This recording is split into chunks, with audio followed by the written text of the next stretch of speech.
If you don't mind telling me your first and last name. Hi, my name is Dr. Kelly Esti. So I'm running for Georgia's 8th Congressional District. And for someone who doesn't understand that, the younger crowd, how can you explain that to them? So essentially, what Congress is the lawmaking and budget setting body for the entire country. Congress has two major functions. It has the task of setting the budget for the entire United States, which is trillions and trillions of dollars. And it also has the task of creating laws for the United States. And that's what we call federal law. But that is more of an overarching thing than your local people, because I know a lot of people kind of get confused at who does what. But I'm more of the federal guy that ties the state and brings the money back to the state. And we tie it to the federal government. What's your why behind this campaign? Why are you doing it? So I'm doing this because I want to bring back what I've learned from Atlanta and the capital to rural Georgia. And here's why: because I grew up in rural Mississippi, right?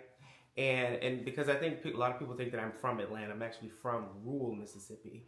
I grew up in a small town called Magnolia.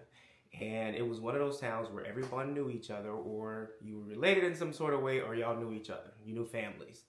And the 8th district feels the exact same way as home. And so what I want to do is take what I've learned in Atlanta and the capital, from building a city and sitting on zoning boards, and bring it back to the rural areas, which are often left behind and which are often seeing the most disinvestment as this big beautiful bill deepens.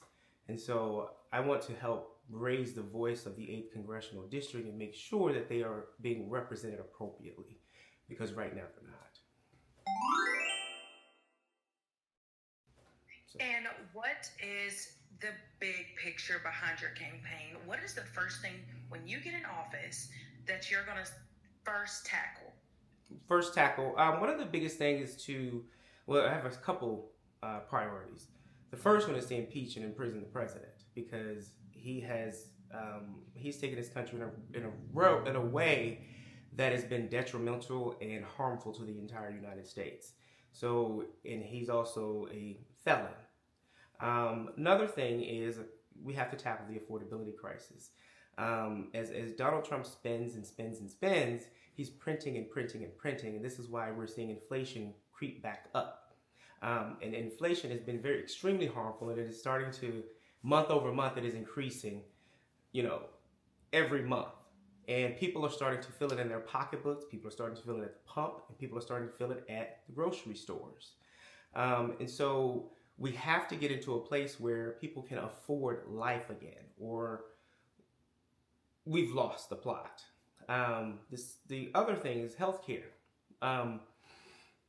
People's healthcare has also risen to unaffordable levels, and I know this because I'm dealing with an aging parent. My mother's 70 years old, and now she's moved to Medicaid and Social Security, and so we're seeing her cost go up, and we know that it's because the ACA has been stripped away, and so those are the biggest priorities. The secondary thing is what I really want to work on is a Georgia Intrastate train, which is a train that will traverse Georgia and connect all of our large cities. That is one thing that I'm really advocating for, because that will also help to secure growth for those rural areas that are often left behind. And we can have a train that connects from Valdosta all the way up to Chattanooga, and having stops along the way. And for us, that means that we can decentralize the growth in Atlanta and start growing other places as well, since they'll be connected to Atlanta. So I think those are my biggest priorities, those big four things that I'll be concurrently working on. When you get past that, first round against Justin Lucas, and you have to go against Austin Scott, what do you bring differently to the table than he does? What is something that is like, he's not doing this. I can do that though. One of the big things that as I've traveled the district, because I have traveled the district quite extensively, and it's always the same argument that we don't feel heard, and he has not had a town hall since 2013. And so the one thing that I want to do is to be visible, right? Because as a representative, and I take that word very seriously, I'm representing people in this state. And that means I have to take their voices with me in that representation. And I cannot represent you if I'm not listening to you. And so being in constant contact with the constituents, setting up a civic engagement center, because that is something that I've always wanted to do, is to, instead of having congressional office, set up a civic engagement center where we can, teach the people in the community about civics and who does what, so that they are better able to understand the process of voting better. And that'll be my investment into the community. And right now that they're not receiving that. I mean, they're not even getting callbacks from the current congressman. And that is something that bothers me, because as a congressman, you should always be in front of your people, explaining and also cultivating the kind of team under you and at the state level, so that you can deliver those services and things that you've promised your constituents to their front door. Because you have to have a state team that have the same goals and responsibilities to their constituents as you do. And that is not happening. So we want to move forward with a network of communication, a network of cooperation, a network of collaboration with my district, because it's about 30 counties that I would be responsible for. And so that means that there's constant communication going back and forth, because they have all different needs, being in different parts of the state. And so that's one thing that's number one for me. Is tell people about yourself. I know you're from rural Mississippi, but did you have military training? Did I make that all up? No. Make that all up. No. So I'll tell you a little bit about where I came from. So I grew up in rural Mississippi, as I said before. I was always very intellectually curious, or just always wanted to know why certain things happened, or why this, why that. So I was a very curious kid. So I stayed in the library probably half my childhood, because I was always interested in reading. With that said, I graduated high school as a salutatorian in 1999. And after that, I went to the military, and I actually studied nuclear power in the military. And it was one of those situations where I became a pink unicorn, because when I went off to nuclear power school, there were only 5 black people in the school of 300, in my class of 300. There was only 5 of us. And so, of course, we all knew each other.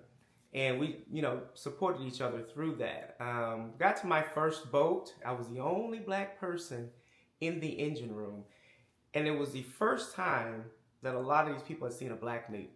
And I'm like, oh, well, let's blaze this trail, I guess. So it was a very interesting time, especially coming right out of high school and kind of being prompted into life at that level. Because one of the things that we were able to do was to supply power to a small town in upstate New York, because we were training on their nuclear facility. And so I'm doing this as a 20-year-old and not realizing, the opportunity here. So after I got out of the Navy, I went to college, got my bachelor's and my master's. Pretty uneventful there, thankfully. But after that, I went into work in finance. And I was working at E-Trade during the great financial recession. And that was a very tough time. And understanding how finance, or understanding how people can lose so much in such a small amount of time. And also just watching people lose their life savings during that time. And it really taught me a lot about teaching people about financial education, because that was really an issue in that time. We have to get better about that, teaching our youth about financial education. And that's one of the biggest things that's also a big priority for me, is financial education. After that, I started my doctorate, because I left the financial services probably about 7 years later. started my doctorate and started doing more community work. Um, and I get my PhD in public policy. And my topic was quantitative poverty. So I wanted to understand um, how can we measure or predict poverty in a certain area, because we know that capitalism creates distribution problems in amongst money. And so what I wanted to do was understand how can we predict poverty and how much poverty should we be expected to have in certain situations. And so got through that. It took me about 5 years to get through my PhD, and it was because I was constantly working. Plus, I was working at a full-time job, and also during that time, I was doing a lot of community work that was very heavy. And so I was part of an organization called Georgia Equality, which is one of the biggest civil rights organizations in the state. And we kept a lot of discrimination or discriminatory laws out of the state in that time. That would have discriminated against minority groups, women, etc. And so, because that is, discrimination has always been one of the things that make me itch. Because I'm like, look, if you're going to discriminate against people, give them a tax break. That'll stop that right there. So after that, and also we were creating a city of South Fulton as well too, and that was in response to my zoning work, because I was on the Fulton County Zoning Board. And so we were managing the very last piece of unincorporated Fulton County. And it got to a situation where, because I was living in that area, and so it was some of our neighbors were annexing lands and then waiting a year and changing the zoning and then putting a warehouse right next to neighborhoods where it was residential before. And so a lot of our citizens were annoyed with that, rightfully so, because it was dragging down their property values. And so what our solution was to create a city so that you can lock your borders and no more grabbing land from unincorporated Fulton County. And creating that city stopped a lot of those annexations and warehouses popping up in places we didn't want them popping up.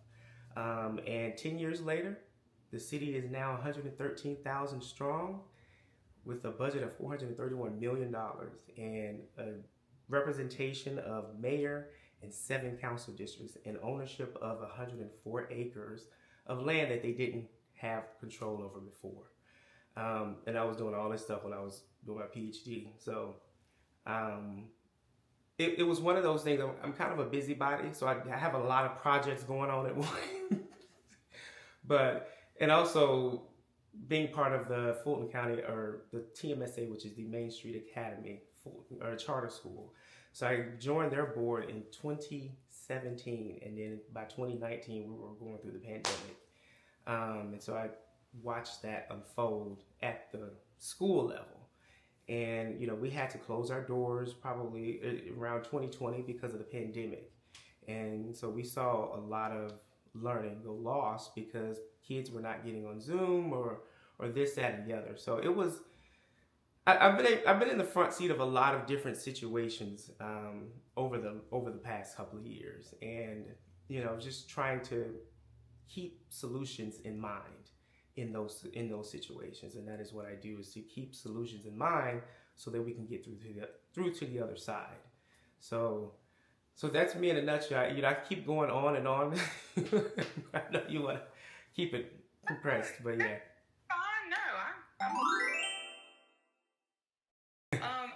My other question to you is,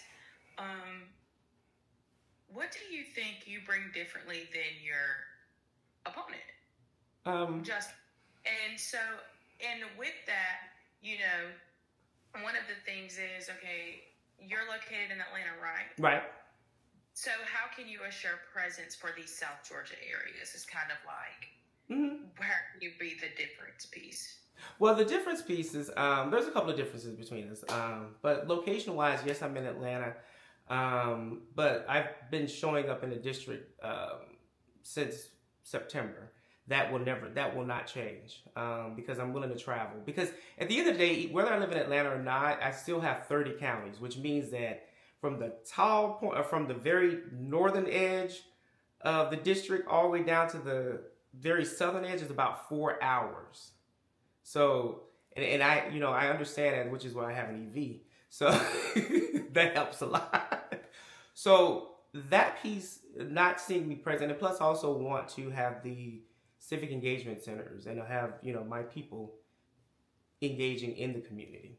The other thing I bring is that legislative experience, the relationships that I already have built at the Capitol and even at the congressional levels, is that so that I'm ready on day one to get to work. So there's no delaying, or I have to get to know this people, or I have to get to know these people. There's no delaying in that. And plus also the education piece. I understand exactly how public policy works, but I also understand that I also have to keep in mind of unintended consequences when we're making decisions, because those can affect people more so than your intended consequences. And so if we're making laws and we're just voting for the headline of the law and we're not actually reading the paragraphs of the law, there may be something in there that could harm my community in the 8th district. And so people like me are looking for those things to protect my district from abuse from other areas. And so, and also having that discipline from the military. One of the things that I pride myself on is yes, I can do all of these different projects all at one time, but that's because I have the discipline from the military and precision and making sure that I'm on time and keeping up with everything that I'm doing, because we have to, like they used to tell us, keep your head on a swivel. So we have to keep paying attention to every detail, because if we don't, one of those details can make the entire system fail. And that is not what I want to do. It's just really understanding the position that America is in right now, especially with us not having any allies, especially with us not having any customers. We have to send people who can walk that delicate balance for us between the president and other countries, because now Congress has to step in and do its job in wrangling him in. And the next Congress is going to be very important in that. And we have to make sure that we're sending people that understand international policy and domestic policy. And that is, I understand both of those things. And so that's really, and that's what I'm offering myself, because I also have a passion for my rural areas, because I know that they're underserved. I grew up in a rural area that saw disinvestment, that saw blighted areas. Because what people don't realize is that every time we vote for people who promise tax cuts, you're actually also promising yourself a cut in services. And so every time that we cut a tax, we're also going to receive a cut in services. And guess who faces those first? The rural areas.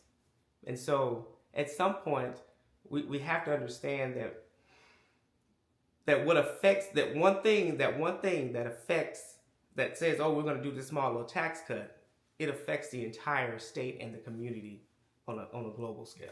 And so we have to be smart about those things and understanding how policy can affect us negatively.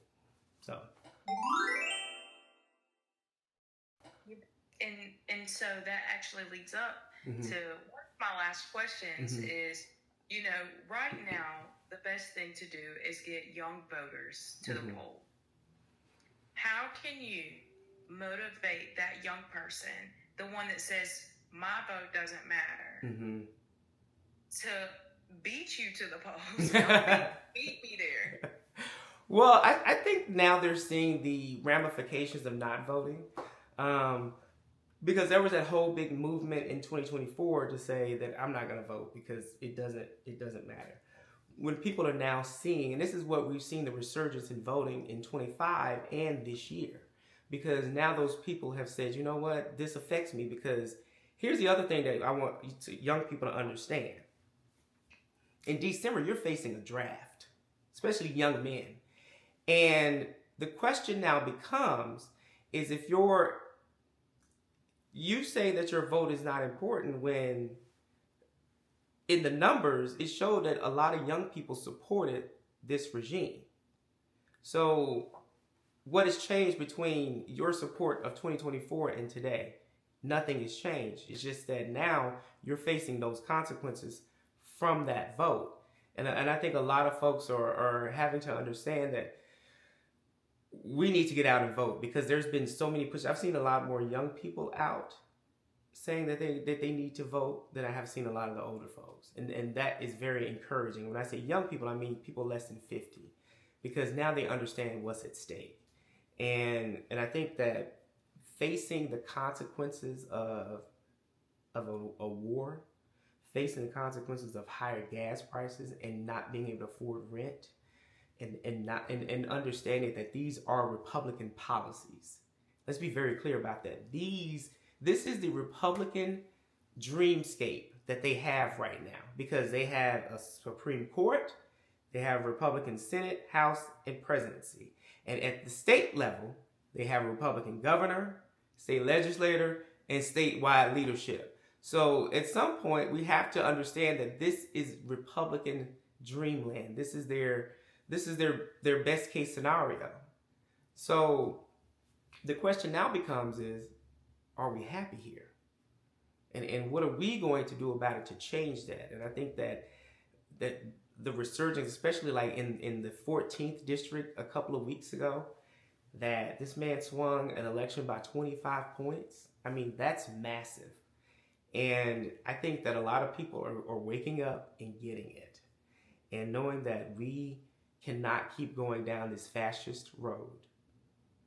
And because a lot of lives are being lost, and a lot of lives will be lost in the very near future. And so those young people, I'm saying, look, I need you guys to get up and vote. And right now the voter registration deadline is Monday, which is the 20th.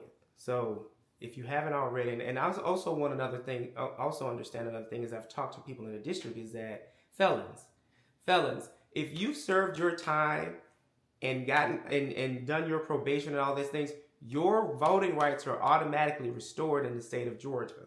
So we have a lot of people who are running around saying that, oh, I have a felony, or I had a felony and went to court years and years and years ago, I can't vote. I'm like, no, you can vote, and you can go and get registered and vote. And I want people in this area to understand that, is that you have to, after you've served your time, please go and get registered and vote. And I think that's what a lot of us don't know either, is that I think there's some knowledge that needs to be, which is why I want to open the Civic Engagement Centers, because we can give the knowledge that these folks need in order to understand what they're moving forward towards. So again, I think a lot of it is just misinformation out there, and I think a lot of folks are just we have to get back to talking to people, and which is why I've been very adamant about showing up to festivals and showing up to where they are to talk to them. And once you talk to people, if you talk to enough of them, you can usually get their buy-in. But a lot of them want to be motivated by the person that they're talking to. And so, but that's why we just have to stay in front of people and teach them. So. And my last question is there anything else you would like to add that maybe we didn't cover? I feel like we covered a lot. So is there any last little nugget that you want to add? Just real quick. So early voting starts April 27th. And you guys can go and learn more about me at Kelly Esti 4 Congress.com. And you can sign up, because we're starting to get ready to launch our email, so you can sign up for our email service as well, and then we're going to be doing texting soon. So I just want to make sure that people have access to me. I do have a website, so Kelly Esti 4 Congress.com, and please donate. Please give me your times and talents, because I'm only one person with 30 counties. So I need a lot of help, which, I've gotten a lot of people behind me. But yeah, I'm just really excited about having the opportunity to represent the 8th Congressional District, because it feels like coming home. And I talk to so many people around the district, and they just remind me of my aunts and uncles that I grew up with, or my teachers that I grew up with. And it's an incredible feeling, and it's just been the best going around the district in different counties and seeing what they offer differently. And I've learned so much, even about like these little different festivals. So, it's good getting out of the Atlanta bubble, and I'm really excited. I'm really, really excited and just want to do a really great job for the people that I want to serve.